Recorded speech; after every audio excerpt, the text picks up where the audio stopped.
माझं नाव यशराज प्रदीप शिंदे. मी इयत्ता 11वीमध्ये BMCC पुणे या कॉलेजमध्ये आत्ताच माझी 11वी कंप्लीट केली. मी 11वीमध्ये 11D होतो आणि आज मी माझं मनोगत व्यक्त करणार आहे. मला BMCC कॉलेजने खूप मदत केली. तिथला शिक्षक स्टाफ, नॉन टीचिंग स्टाफ हा पण खूप भारी आहे. कॉमर्स म्हणल्यावर तर अकाउंट्स हा सगळ्यात अवघड विषय आणि अकाउंट्सच्या मॅडम आमच्या मधुरा मॅडम त्यांनी मला खूप कॉपरेट केलं. त्यांनी मला आपण फ्रंट बेंचला बसवलं आणि ते मला प्रत्येक क्वेश्चन विचारायचं. कॅल्क्युलेशन म्हणा, तर मला टॅलीलासुद्धा त्यांनी मला विचारायची. म्हणजे असं नाही की मी एक व्हिज्युअली इम्पेअर्ड आहे म्हणून की माझ्याकडे दुर्लक्ष केलं, तसं काही नाही. त्यांनी मला खूप म्हणजे सपोर्ट केला.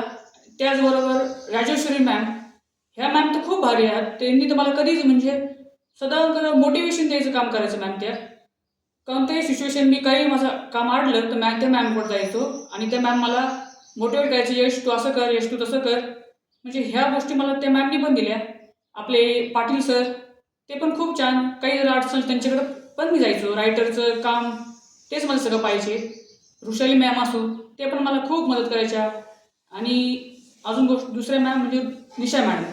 निशा मॅमनी तर माझी वक्तृत्वाची स्पर्धा आणि वक्तृत्वाचे माझं जीवनच चेंज केलं वक्तृत्वाचं. कारण का मी 10वीपर्यंत मला वक्तृत्वाची आवड होती, पण मला एवढा काही चान्स म्हणजे एवढं काही नव्हतं मिळत. पण जसं मी 11 आलो त्या मॅमने मला वक्तृत्वासाठी फोर्स केला की तू यशराज भाग घे, तू असं कर, तू भाग घेत राह, मी तुझ्यासोबत आहे, काय नाही. मॅमने मला आणि त्यात आता वक्तृत्वाची स्पर्धा झाली होती आमच्या कॉलेजमध्ये आत्ता मराठी भाषा दिनानिमित्त. त्याच्यात माझा 3रा क्रमांक आला. आणि त्याचबरोबर त्या मॅमने मला बाहेर पण घेऊन गेल्या. बाहेर इतर कॉलेजमध्ये सुद्धा स्पर्धेसाठी घेऊन गेल्या.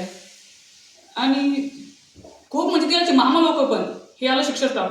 ते मामा लोक आता मी जायचो यायचो, कधी कधी गाड्या असायच्या, कधी रस्त्यात. आता ते मला त्यावेळेस त्यांनी खूप कॉपरेट केलं. मला हात धरून घेऊन ते कॉलेजपर्यंत घेऊन गेले, वर्गात सोडलं.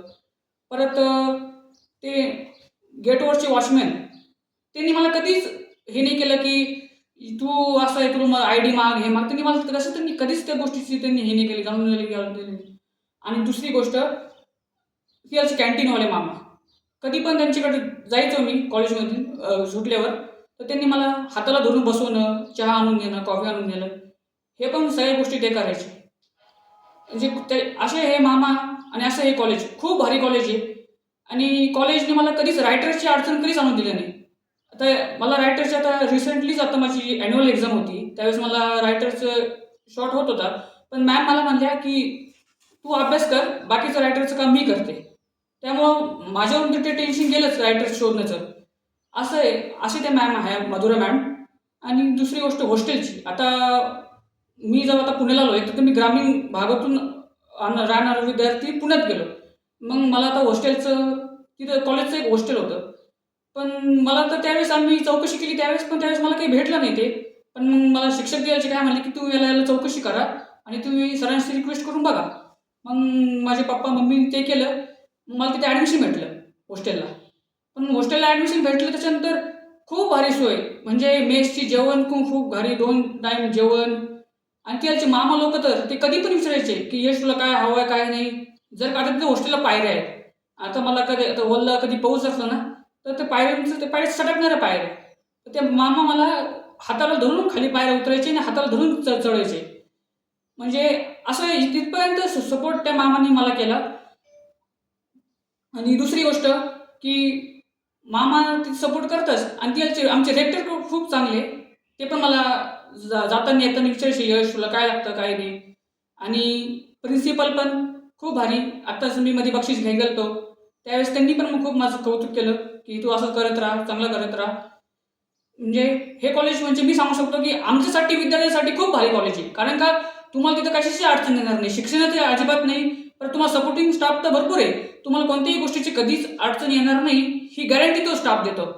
म्हणून ह्या स्टाफचे मी मनपूर्वक म्हणजे अभिनंदन करतो आणि धन्यवाद.